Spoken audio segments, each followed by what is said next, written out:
Assalamualaikum warahmatullahi wabarakatuh. Perkenalkan, nama saya Fitri Amalia dengan NIM 121501211101, mahasiswa Teknik Informatika semester 4 dari kelas B. Baiklah, pada kesempatan ini saya akan menjelaskan dan mempraktekkan tentang pembuatan dan pemanggilan dari store procedures. Topik yang akan dibahas pada kali ini yaitu yang pertama, penjelasan tentang store procedures. Yang kedua, praktek tentang store procedures. Pertama, kita akan membahas tentang penjelasan store procedures. Perbedaan antara blok anonim dan subprogram. Yang pertama ini adalah anonymous block. Yang kedua ini adalah subprogram atau prosedur. Seperti yang kita ketahui, di mana anonymous block ini terdiri dari declare, begin, exception, dan end. Declare ini optional, sama dengan exception ini juga optional. Tetapi pada bagian anonymous block ini, begin dan end-nya harus selalu ada, dia mandatory. Bedanya dengan subprogram atau prosedur, dia pertama diawali dengan create, bukan select, bukan declare, dan dia diawali dengan setelah itu begin sama, exception sama, optional juga, dan end sama, yaitu mandatory. Pada declare, kita cuma membuat declare, lalu kita langsung membuat variabel, kita mendeklarasikan variabelnya, kursornya, dan lain sebagainya. Sedangkan pada subprogram atau pada prosedur, pertama kita bikin create, lalu ada or replace. Or replace ini digunakan jika kita ingin merubah data, tetapi jika bisa lebih baik tidak menggunakan or replace ini. Or replace ini kita gunakan pada saat emang kita butuhkan gitu. Prosedur, lalu kita beri nama prosedurnya. Buat parameter ini boleh ada, boleh tidak. Lalu kita bisa menggunakan is atau as. Ini mandatory, dia harus selalu ada. Apalagi pada bagian prosedur name ini, dia harus ada nama prosedurnya. Lalu dia juga mendeklarasikan variables, cursor, dan lain sebagainya yang digunakan pada bloknya. Lalu bagian begin, mandatory sama, SQL dan PLSQL statement sama, exception ini juga optional, di sini juga optional sama. Lalu end, mandatory. Jika pada anonymous block, end langsung habis, tetapi pada bagian subprogram, pada bagian end-nya kita masukkan nama prosedur yang telah kita buat di awal tadi. Selanjutnya, perbedaan antara blok anonim dan subprogram. Pada anonim blok PLSQL-nya itu tidak memiliki nama, tetapi pada subprogram blok PLSQL-nya itu memiliki nama, yang pada bagian prosedur nama tadi. Lalu pada anonim blok, dia dikompilasi pada setiap eksekusi, maksudnya itu setiap kita memanggil filenya tadi, jika kita memanggil filenya, dia langsung mengeksekusi. Sedangkan pada subprogram, dikompilasi hanya sekali dan saat dibuat. Prosedurnya telah dibuat, tetapi dia itu ketika kita panggil, baru dia muncul. Jika kita tidak memanggilnya, maka dia tidak akan mengeluarkan hasil apa-apa. Lalu, anonim block itu tidak tersimpan di database. Sedangkan subprogram itu disimpan dalam basis data atau database. Pada anonim block, dia tidak dapat dipanggil di aplikasi lain, sedangkan pada subprogram, karena ia memiliki nama, jadi dia bisa dipanggil di aplikasi lain. Lalu pada anonim block tidak mengembalikan nilai, sedangkan pada subprogram yang disebut sebagai fungsi bisa mengembalikan nilai. Jadi nilainya itu bisa kita gunakan kembali gitu pada subprogram. Sedangkan pada anonim block kita tidak dapat menggunakan nilai itu lagi. Yang terakhir, pada anonim block dia tidak dapat atau tidak bisa mengambil parameter atau menggunakan parameter, sedangkan pada subprogram dia dapat mengambil parameter atau dapat menggunakan parameter. Sintaks untuk membuat prosedur. Yang pertama, parameter bersifat opsional. Jadi parameter di sini kita bisa menggunakannya atau juga kita bisa tidak menggunakannya.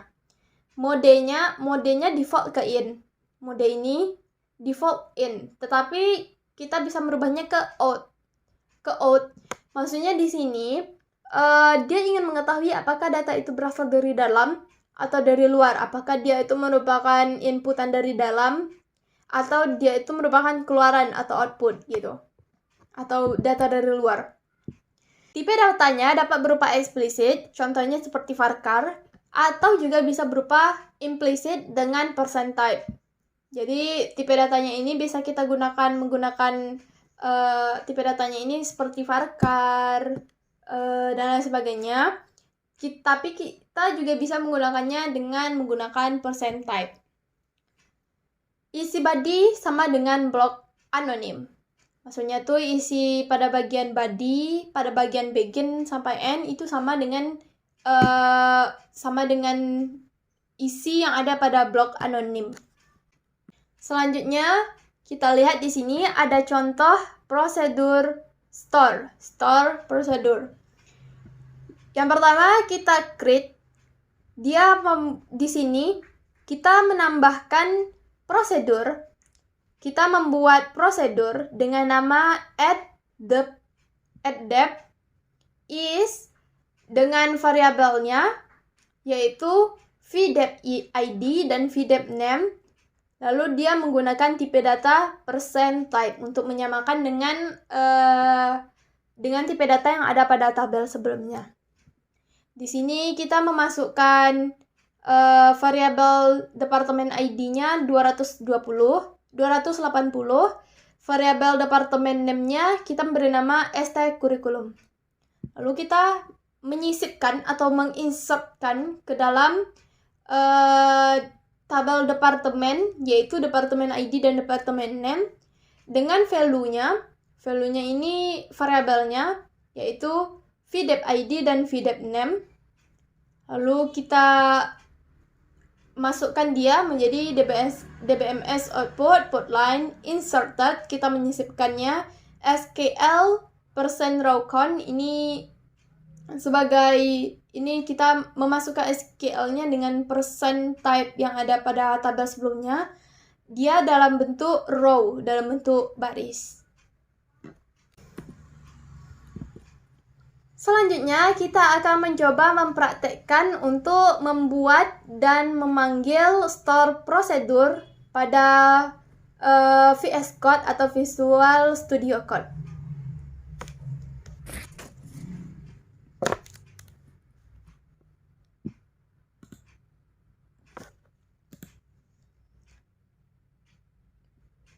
Di sini saya sudah memiliki file dengan nama tugas 3.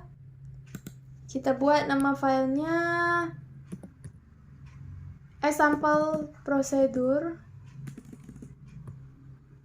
xprosedur 1 atau xprosedur.sql example prosedur.sql. Setelah itu, yang pertama yang harus kita buat yaitu kita meng-create-nya.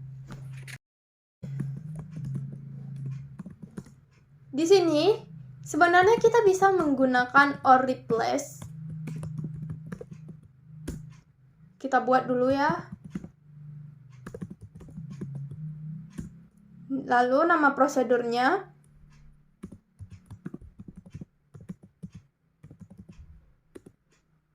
Yes. Cuman kekurangan dari kita menggunakan or replace ini, jika pada data yang sudah kita punya, yaitu skema yang kita punya, sudah ada example prosedur 1 ini yang dengan nama yang sama, yaitu example prosedur 1, maka ia itu akan mereset nilai yang ada pada tabel example prosedur 1.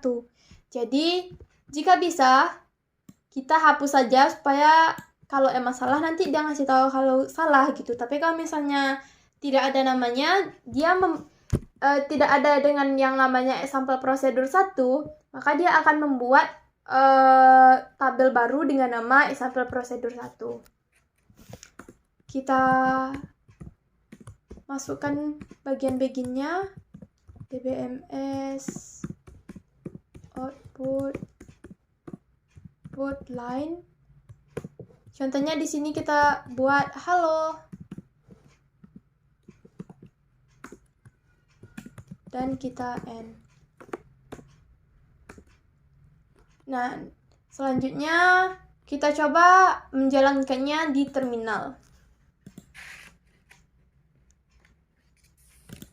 Kita buat SQL plus.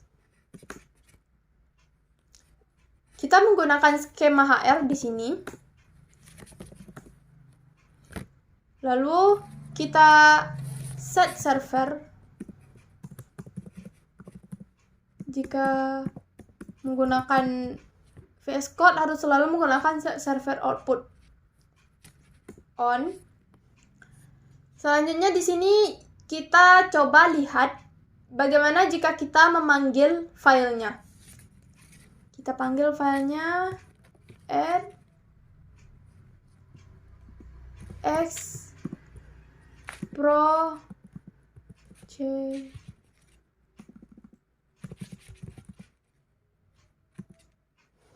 .sql. Prosedurnya dibuat, prosedur created katanya kan. Selanjutnya kita coba melihat apakah prosedur dengan nama X prosedur 1 itu ada di dalam tabelnya atau tidak, dengan cara select object name from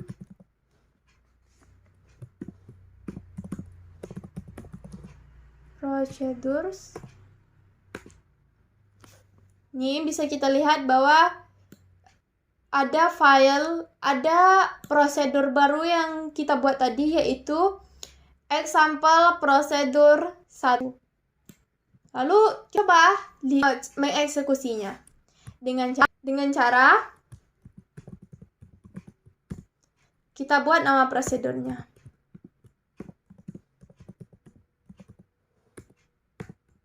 Halo.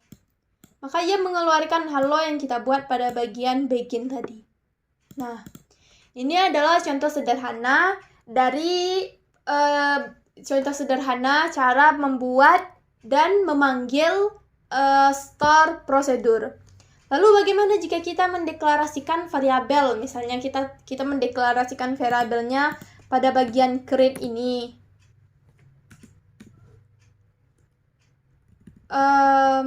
Kita buat yang baru saja dengan cara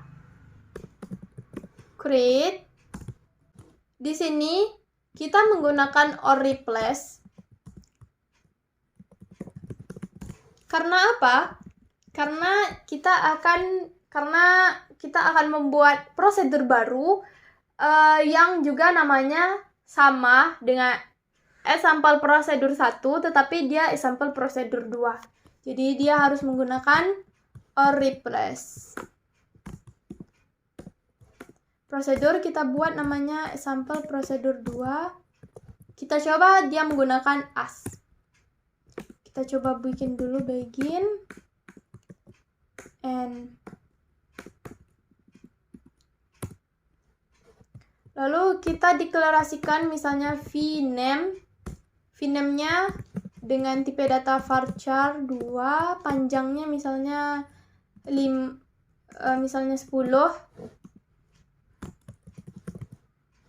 Default misalnya kita buat Fitri.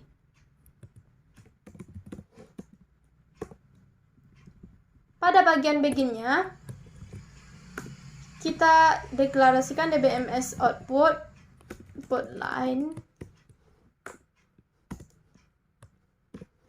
menjadi misalnya halo.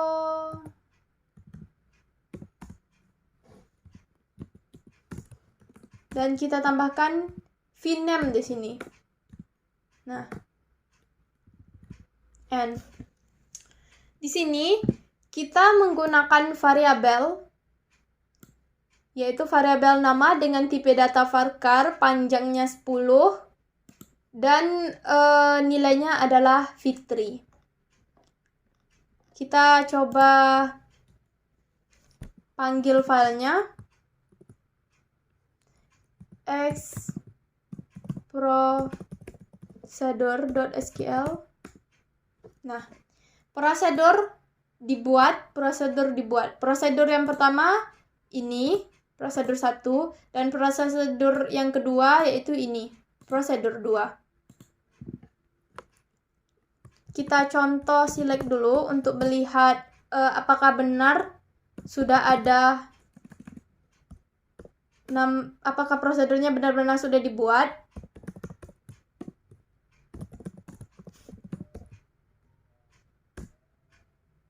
From user. Nah, bisa kita lihat di sini example prosedur 1 dan example prosedur 2-nya telah dibuat. Lalu kita coba eksekusinya. Dengan cara execute, lalu buat nama prosedurnya tadi.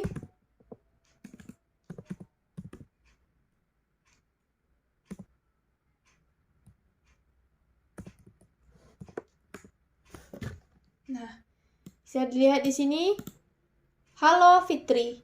Mana kita pada bagian-bagiannya kita mengeluarkan halo ditambah dengan variabel namanya yaitu Fitri.